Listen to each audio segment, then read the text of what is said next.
মরুভূমিতে আটকে পড়া তিনজন লোক তাদের পরিবারের কাছে ফিরে যাওয়ার জন্য যে কি করে সেটা আপনারা না দেখলে বিশ্বাসই করতে পারবেন না।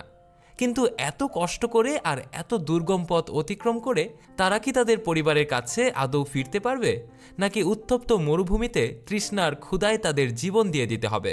বলছিলাম 2024 সালে মুক্তিপ্রাপ্ত দ্য গোট লাইফ মুভিটার কথা। তবে কথা দিচ্ছি, গল্পটা আপনাদের সবারই ভালো লাগবে।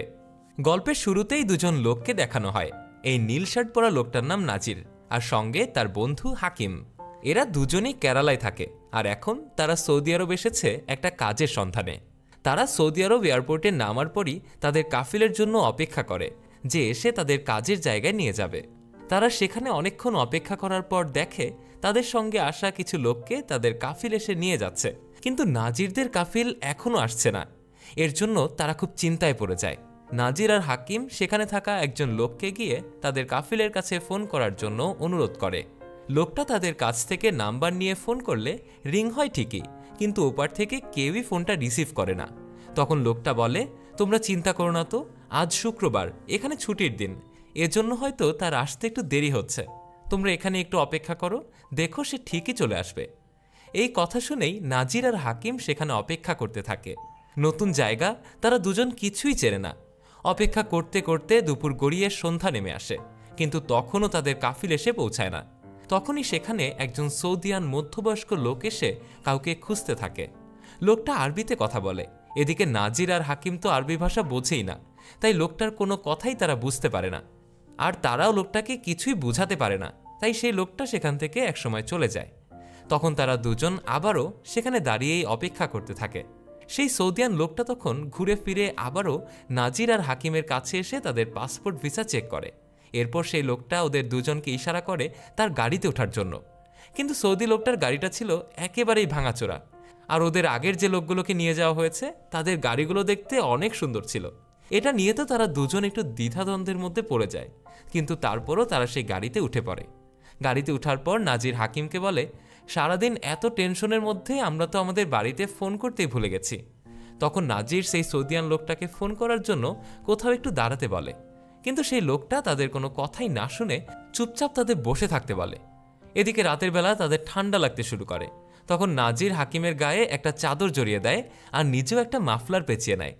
একটু পর তাদের দুজনকেই একটা গহীন সুনসান মরুভূমির মধ্যে নিয়ে আসে। সেখানে গাড়ি থামিয়ে নাজিরকে গাড়িতে থাকতে বলে হাকিমকে গাড়ি থেকে নেমে আসতে বলে। নাজির তখন ইশারা করে সে লোকটার ফোনটা চায় তার বাড়িতে একটা ফোন করার জন্য, কিন্তু লোকটা তার কোনো কথায় পাত্তা না দিয়ে হাকিমকে সেখানে থাকা আরেকজন সৌদিয়ানের হাতে তুলে দেয়। কিন্তু হাকিম তখন চিৎকার করে বলতে থাকে, আমরা দুজন সেম ভিসায় এসেছি, তাই আমরা দুজন এক জায়গাতেই কাজ করতে চাই। কিন্তু সেই সৌদিয়ান লোকটা তার কোনো কথার পাত্তা না দিয়ে হাকিমকে জোর করে ধরে নিয়ে যায় আর নাজিরকে গাড়িতে করে অন্য আরেকটা জায়গায় নিয়ে যায়। আর সেখানে গিয়েই অন্য আরেকজনের কাছে নাজিরকে দিয়ে লোকটা গাড়ি নিয়ে বেরিয়ে যায়। নাজির তখন তার চারদিকে তাকিয়ে দেখে চারদিকে শুধুই বালি আর বালি। এই সব কিছুই তার কাছে কেমন যেন একটা দুঃস্বপ্নের মতো লাগছিল। তখন সে সামনের দিকে তাকিয়ে একজন বৃদ্ধকে দেখতে পায়। এই বৃদ্ধ হিন্দিতে কথা বলতে পারত, কিন্তু নাজির মালায়ালাম ভাষা ছাড়া হিন্দিও তেমন বুঝত না। লোকটা নাজিরকে বলে, এই তুই এখানে এসেছিস কেন? কিন্তু নাজির তার কোনো কথা তেমন একটা বুঝতে পারে না বিধায় সে ইশারা করে লোকটার কাছে পানি খেতে চায়। লোকটা তখন পাশে থাকা একটা ট্যাপ দেখিয়ে দেয়। নাজির তখন খুবই তৃষ্ণার্ত আর ক্লান্ত ছিল, তাই সে ইচ্ছে মতো সেখান থেকে পানি পান করে সেখানেই শুয়ে পড়ে। একটু পরে সেখানে একটা উট এসে জোরে শব্দ করে। সেই শব্দেই নাজির খুব ভয় পেয়ে যায়। এদিকে বাইরে প্রচণ্ড ঠান্ডা ছিল, তাছাড়া বাতাসও বইছিল। তাই নাজির একটা তাঁবু দেখতে পেয়ে তার মধ্যে গিয়ে চাদরটা বিছিয়ে আর বালিশটা মাথায় দিয়ে শুয়ে পড়ে। এদিকে তার ক্লান্ত চোখে ঘুমও আসে না। সে তার ফেলে আসা গ্রামের জীবনের কথা ভাবতে থাকে। নাজির তার গ্রামে নদী থেকে বালু উঠানোর কাজ করত, আর এই কাজটা খুবই কষ্টের ছিল। একদিন নাজিরের এক বন্ধু বলে, আমার কাছে যদি কিছু টাকা থাকতো তাহলে আমি এই কাজ বাদ দিয়ে বিদেশে চলে যেতাম আর সেখানে গিয়ে অনেক টাকা কামাই করতাম। তার কথা শুনে নাজির বলে, টাকা হলে কি ভিসা পাওয়া যায়? লোকটা তখন উত্তরে বলে, হ্যাঁ, আমার এক পরিচিত মানুষ আছে যাকে 30-40 হাজার টাকা দিলেই সে ভিসার ব্যবস্থা করে দিতে পারে। নাজির তখন চিন্তায় পড়ে যায়, এত টাকার জোগাড় করতে গেলে আমার বাড়ি বিক্রি করে দিতে হবে। লোকটা তখন বলে, বিক্রি করবে কেন, বন্ধক রাখলেই তো হয়ে যায়। বিদেশ গিয়ে কাজ করে 2-3 মাসের মধ্যেই বাড়িটা ছাড়িয়ে নিতে পারবে। আর 3 বছর কাজ করে কিছু টাকা জমিয়ে দেশে ফিরে এসে তুমি ভালো কিছু করতেও পারবে। এরপরই দেখা যায় নতুন ফসল উত্তোলনের অনুষ্ঠান হচ্ছিল, যাকে নবান্ন উৎসব বলে। তখন নাজিরের বন্ধু নাজিরকে সেখানে একটা মানুষের কাছে নিয়ে যায়। নাজির সেই লোকটার কাছে একটা মোটা অঙ্কের টাকা তুলে দিয়ে বলে, আপনি আমার বিদেশ যাওয়ার ব্যবস্থা করুন। আর এই টাকাগুলো কিন্তু আমার অনেক কষ্টের টাকা, আমি আপনাকে বিশ্বাস করি বিধায় আপনার হাতে তুলে দিলাম। এই কথা শুনেই লোকটা রেগে গিয়ে তার টাকা ফেরত দিয়ে সেখান থেকে হাঁটা শুরু করে। তখন নাজির দৌড়ে গিয়ে তার ভুল স্বীকার করে টাকাগুলো আবারও তার হাতে তুলে দেয়। এরপর নাজির বৃষ্টিতে ভিজে বাড়িতে আসে। সেখানে তার সদ্য বিয়ে করা স্ত্রী সাফিয়াকে দেখানো হয়। তারা বউ শাশুড়ি মিলে বিভিন্ন পদের রান্না করছিল, কারণ নাজির কিছুদিনের মধ্যেই বিদেশ চলে যাবে। নাজির সেখানে এসে সাফিয়ার ওড়না দিয়ে তার মাথা মুছতে থাকে। তখন সামনে থাকা খাবার নিয়ে সাফিয়াকে একটু খাইয়ে দেয়। ঠিক এই সময় একটা লোক নাজিরকে লাথি মেরে তার কল্পনার জগৎ থেকে ফিরিয়ে আনে। লোকটা নাজিরকে বলতে থাকে, কিরে, তোর এত বড় সাহস, তুই আমার জায়গায় ঘুমিয়েছিস? আর যদি কখনো এখানে দেখেছি তাহলে তোর পিঠের চামড়া তুলে নেব। এই কথা বলেই নাজিরকে সেখান থেকে বের করে দেয়, আর সাথে সাথে তার ব্যাগও সেখান থেকে ফেলে দেয়। এদিকে নাজির বাইরে এসে দেখে সাফিয়ার দেওয়া বয়ামটা ঠিক আছে কিনা। পরদিন সকালে ছাগল আর ভেড়ার ডাক শুনে নাজিরের ঘুম ভেঙে যায়। নাজির ঘুম থেকে জেগে দেখে আগের রাতের সেই বৃদ্ধ লোকটা ছাগলের থেকে দুধ সংগ্রহ করছে। নাজির সেখানে গিয়ে লোকটার নাম জিজ্ঞেস করে। লোকটা তখন বলে, নিজের নাম অনেক আগেই ভুলে গেছি, কারণ এখানে নাম ধরে ডাকার মতো কেউই নেই। এরপর লোকটা নাজিরের দিকে দুধের পটটা এগিয়ে দিয়ে ভেতরে নিয়ে আসতে বলে। কিন্তু নাজির যেহেতু হিন্দিও ঠিকমতো বুঝতো না, তাছাড়া সে খুবই ক্ষুধার্ত ছিল, তাই সে হঠাৎ করেই সে দুধ খেতে শুরু করে। বৃদ্ধ লোকটা তখন তার কাছ থেকে সেটা নিয়ে বলে, আরে এটা তোর জন্য না। এই কথা বলেই সে তাতে আরও কিছুটা দুধ দিয়ে তাঁবুর ভেতরে দিয়ে আসার জন্য ইশারা করে। নাজির তাঁবুর ভেতরে গিয়ে সে লোকটার কাছে দুধের পাত্রটা দিয়ে সেখানে অপেক্ষা করতে থাকে। লোকটা ঢকঢক করে পুরো দুধের পাত্রটাই খালি করে দেয়। এরপর নাজিরকে আরবিতে কিছু একটা বলে।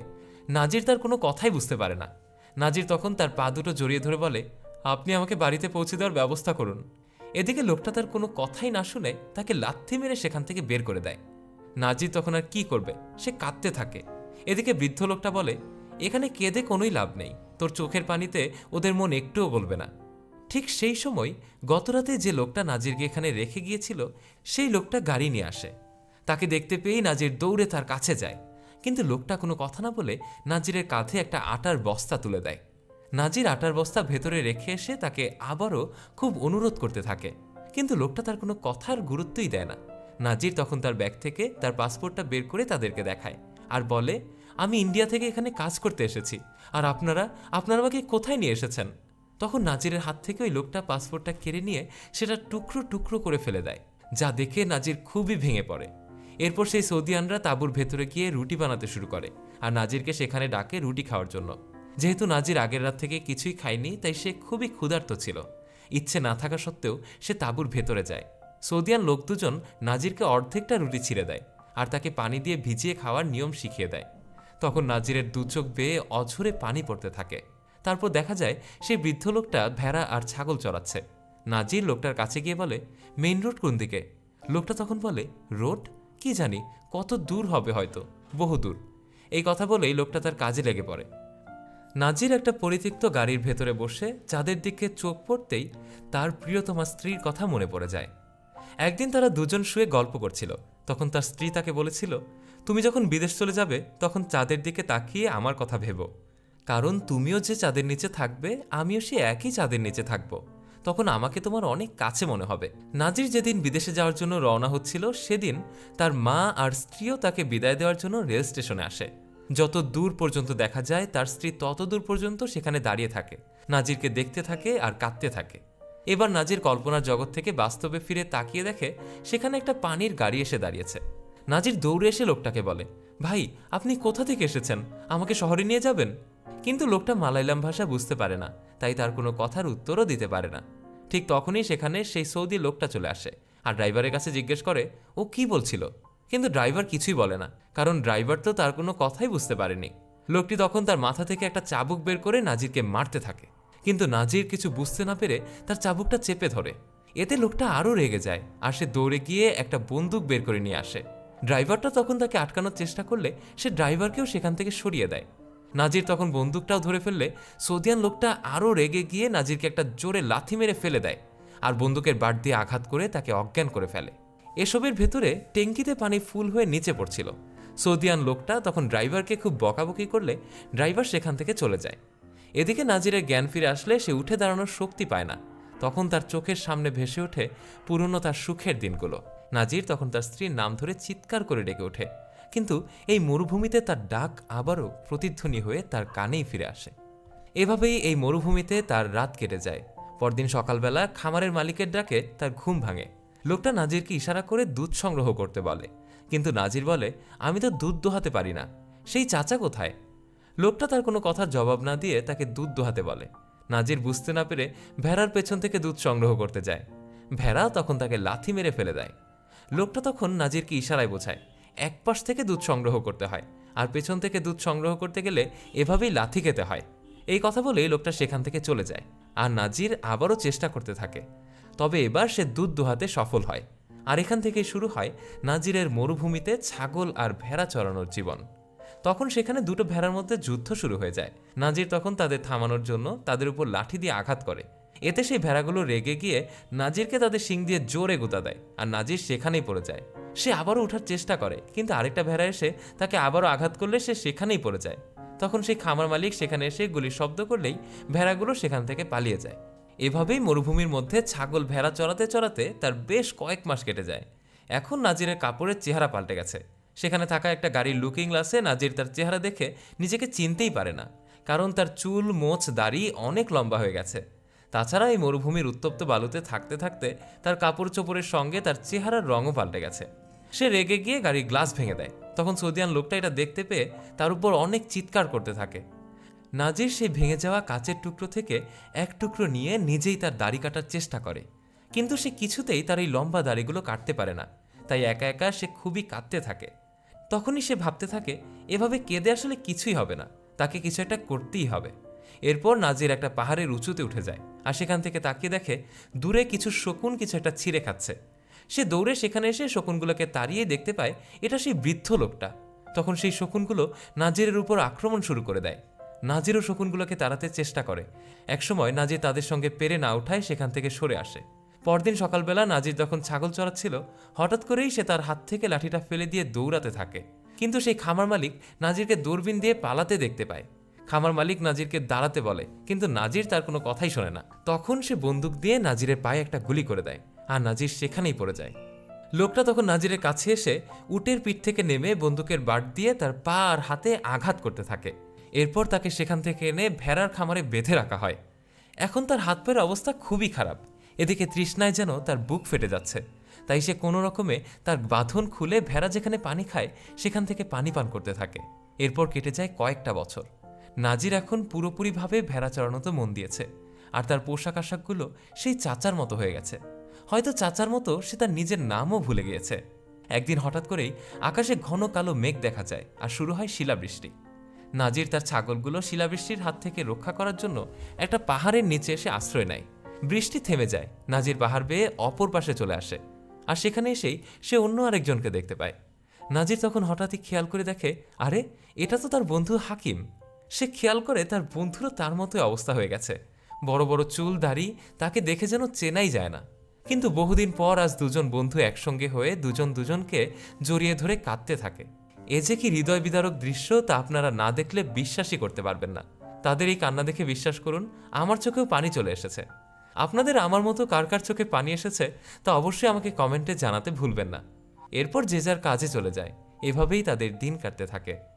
এরপর একদিন ইব্রাহিম নামে একটা লোক হাকিমকে সামনে দেখিয়ে বলে, ওই যে পাহাড়টা দেখতে পাচ্ছ, ওখানেই নাজির থাকে। হাকিম তখন জোরে জোরে একটা গান গাইতে থাকে। নাজির তখন তার উটগুলোকে খাবার দিচ্ছিল। হঠাৎ করেই তার পরিচিত গান শুনে সে ওই পাহাড়ের দিকে রওনা দেয়, আর সেখানে গিয়ে সে তার বন্ধু হাকিমকে দেখতে পায়। হাকিম তখন নাজিরকে বলে, এর নাম ইব্রাহিম খাদেরি, সে আমার বন্ধু। এই কথা বলেই তারা নিজেদের পরিচয় পর্ব সেরে আবারও যে যার জায়গায় চলে যায়। সেদিন রাতে খামার মালিক তার বন্ধুদের নিয়ে খুব আনন্দ করছিল। পরদিন সকালবেলা ওই খামার মালিক নাজিরকে ডেকে বলে, আমরা সবাই মিলে একটা বিয়ের অনুষ্ঠানে যাব, তুমি এখানে সবকিছু দেখে রেখো। নাজির কিন্তু এরকম একটা সুযোগের অপেক্ষাতেই ছিল। সবাই যখন চলে যায়, নাজির তখন তার শরীরের সমস্ত কাপড় খুলে ফেলে। তাকে দেখে মনে হয় তার শরীরে কয়েকটা হাড় ছাড়া আর কিছুই বাকি নেই। এরপর সে পানির ট্যাঙ্কির কাছে গিয়ে অনেক দিন পরে ইচ্ছে মতো গোসল করতে থাকে। এরপর সে তার ব্যাগটা খুলে তার শার্ট প্যান্ট বের করে পরার সময় দেখে কোনো কিছুই তার গায়ে এখন আর লাগছে না। তাই সে একটা দড়ি দিয়ে তার প্যান্টটা বেঁধে নেয়। এরপর সে উট আর ছাগলের পালকে খাবার দেয়, আর এরই মধ্যে সেখানে হাকিম আর ইব্রাহিম চলে আসে। এরপর তারা তিনজন মিলে দ্রুত সেখান থেকে হাঁটতে থাকে। এভাবে হাঁটতে হাঁটতে তারা একসময় ক্লান্ত হয়ে সেই মরুভূমিতে কখন যে ঘুমিয়ে পড়েছে তারা তা বুঝতেই পারে না। সকালবেলা যখন তাদের ঘুম ভাঙে তখন তাদের চোখ যেদিকে যায় তারা শুধু বালি আর বালিই দেখতে পায়। তারা তিনজনেই বুঝে উঠতে পারে না যে কোন দিকে যাবে। ইব্রাহিম তখন একদিকে লক্ষ্য করে হাঁটতে শুরু করে। কিছুক্ষণ হাঁটার পর হঠাৎই নাজির সামনে কিছু একটা দেখে খুব খুশি হয়। হাকিম তখন তাকিয়ে দেখে যে দূরে পানি দেখা যাচ্ছে, তাই সে তৃষ্ণায় সেই দিকেই দৌড়াতে থাকে। ইব্রাহিম তাকে থামতে বলে, কারণ সে বুঝতে পেরেছিল এটা আসলে পানি না, দূরে বালুর তাপে মরীচিকা সৃষ্টি হচ্ছে। কিছু দূর যাওয়ার পরই হাকিম সেটা বুঝতে পেরে সেখানেই দাঁড়িয়ে যায়। তখনই নামাজের সময় হয়ে গিয়েছিল, তাই তিনজনই মরুভূমির বালু দিয়ে অজু করে সেখানেই নামাজে দাঁড়িয়ে যায়। নাজির তখন পা নিয়ে আর সামনের দিকে চলতেই পারছিল না। ইব্রাহিম তার গায়ের জামার কিছুটা অংশ ছিঁড়ে তার পায়ের জুতো বানিয়ে দেয়। এরপর তারা আবারও সামনের দিকে যেতে শুরু করে, কিন্তু এই মরুভূমিতে চলাটা অতটা সহজ ছিল না। হঠাৎ করেই এবার হাকিম অসুস্থ হয়ে পড়ে, সে বালুর মধ্যে লুটিয়ে পড়ে। ইব্রাহিম তখন তাকে আবার উঠে দাঁড়ানোর জন্য সাহস দিতে থাকে, কিন্তু হাকিম আর উঠতে পারে না। ইব্রাহিম তখন আকাশের দিকে তাকিয়ে বিপদের দোয়া পড়তে থাকে। এরপর সে আল্লাহর কাছে সাহায্য চেয়ে 2 রাকাত নামাজও আদায় করে। নামাজের পর তারা আবারও হাঁটতে শুরু করে, কিন্তু কিছু দূর যেয়েই হাকিম আবারও পড়ে যায়। ইব্রাহিম তখন হাকিমকে তার কাঁধে তুলে নিয়ে হাঁটতে থাকে, কিন্তু এভাবে বেশিক্ষণ আর চলা যায় না। হঠাৎ করে নাজিরও অসুস্থ হয়ে পড়ে। এ অবস্থা দেখে ইব্রাহিম হাকিমকে তার কাছ থেকে নামিয়ে দিয়ে নাজিরকে জড়িয়ে ধরে। এবার ইব্রাহিম তার গায়ের জামা খুলে নাজির আর হাকিমকে ছায়া করে দেয়, কিন্তু প্রচণ্ড পানির তৃষ্ণায় হাকিমের জিহ্বা বের হয়ে আসে। এটা দেখে তারা আর কোনো উপায় না পেয়ে ইব্রাহিম তার কপালের ঘাম নিয়ে হাকিমের মুখে দেয়। এরপর তারা আবারও চলতে শুরু করে, কিন্তু হাকিম এবার চোখে যেন ধাঁধা দেখছিল। সে তার সামনে অনেকগুলো খাবার দেখতে পেয়ে সেদিকে দৌড়াতে থাকে, কিন্তু কিছু দূর গিয়ে সে বালিতে পড়ে গিয়ে সে বালি খেতে শুরু করে। নাজির দৌড়ে গিয়ে তাকে বাধা দিলে হাকিম তার গলা চেপে ধরে। এরপর হাকিম আবারও বালি খেতে শুরু করে। একটা পর্যায়ে হাকিমের মুখ দিয়ে রক্ত বের হতে থাকে।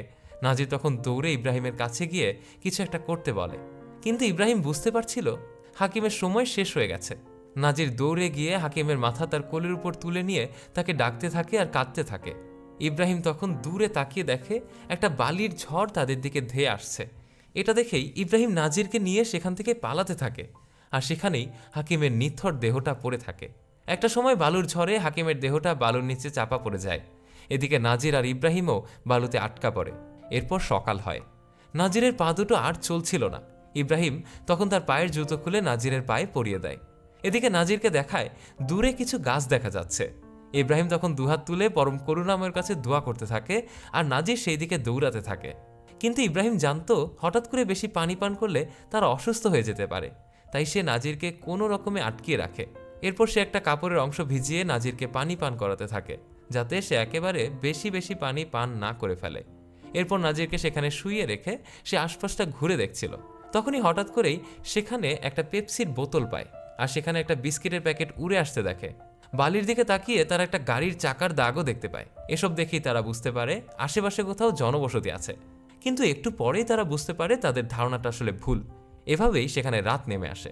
সকালবেলা নাজির দেখতে পায় সেখানে 1 বোতল পানি আর একটা খেজুর পড়ে আছে। নাজির বুঝতে পারে ইব্রাহিম তাকে ছেড়ে চলে গেছে, তাই সে ওই 1 বোতল পানি আর খেজুর নিয়ে একাই যাত্রা শুরু করে। কিন্তু এই উত্তপ্ত বালুতে 1 বোতল পানি আর একটা খেজুর কতক্ষণই বা শক্তি যোগাতে পারে। একটা সময় নাজির আবারও অসুস্থ হয়ে পড়ে। সে বালিতে পড়ে গিয়ে তার হাত থেকে পেপসির বোতলটা গড়িয়ে হাইওয়ে রোডে চলে আসে। নাজির দেখতে পায় মরুভূমির মাঝখানে বিশাল এক বড় রোড। নাজির সেখানে একটা ট্রাক আসতে দেখে তার সামনে দাঁড়িয়ে পড়ে, কিন্তু নাজিরকে পাগল ভেবে ট্রাক ড্রাইভার তাকে পাশ কাটিয়ে চলে যায়। এরপর একটা প্রাইভেট কার এসে নাজিরের সামনে দাঁড়ায় আর গাড়িতে তুলে নিয়ে তাকে শহরে নামিয়ে দেয়। নাজির তখন একা একা শহরে হাঁটতে থাকে আর সবার কাছে সাহায্য চাইতে থাকে, কিন্তু দুঃখের বিষয় কেউই তার ভাষা বুঝতে পারে না। আর আপনারা তো জানেনই তার অবস্থা এমনই হয়ে গিয়েছিল যে তাকে দেখে পাগল মনে করে সবাই তার থেকে দূরে সরে যায়। এমনই একটা সময় নাজির খুব অসুস্থ হয়ে অজ্ঞান হয়ে পড়ে যায়। এরপর যখন তার জ্ঞান ফিরে আসে তখন সে নিজেকে একটা হসপিটালে দেখতে পায়, আর এই হসপিটাল থেকে তাকে থানায় নিয়ে আসা হয়, কারণ তার কাছে কোনো পাসপোর্ট বা ভিসা কিছুই ছিল না। তখন নাজির দেয়ালে ইব্রাহিমের ছবি দেখতে পায়। এটা দেখে সে ভাবে হয়তো ইব্রাহিম মারা গেছে, নয়তো কোথাও হারিয়ে গেছে। নাজির তখন তাকিয়ে দেখে তার মতো আরও অনেক মানুষই এখানে দাঁড়িয়ে আছে। এরপর ওই দেশের সরকার নাজিরকে 3 মাস জেল খাটার পর তার নিজের দেশে পাঠানোর ব্যবস্থা করে। নাজির তখন কাঁদতে থাকে আর মনে মনে বলতে থাকে, মানুষ বিদেশ থেকে ফেরার সময় তার পরিবারের জন্য কত কিছুই না নিয়ে যায়, কিন্তু আমি তো আমার পরিবারের জন্য কিছুই নিতে পারলাম না। হয়তো আমি যে পর্যায়ে ছিলাম সেখান থেকে যে ফিরে এসেছি এটাই আমার পরম পাওয়া। আসলে যারা বিদেশ যায় আমরা মনে করি তারা কতই না সুখে আছে, কিন্তু তারা সেখানে গিয়ে যে কতটা কষ্ট করে সেটা হয়তো আমাদের ধারণারও বাইরে। তো আমরা সবসময় বিধাতার কাছে এতটুকুই চাইব, নাজির আর হাকিমের মতো কারো জীবনেই যেন এমনটা না হয়। সবাই বিদেশ থেকে সহি সালামতে তাদের পরিবারের কাছে ফিরে আসুক, এটাই হোক আমাদের প্রত্যাশা। তো আমাদের গল্পটা আপনাদের কাছে কেমন লেগেছে তা অবশ্যই আমাকে কমেন্টে জানাতে ভুলবেন না কিন্তু।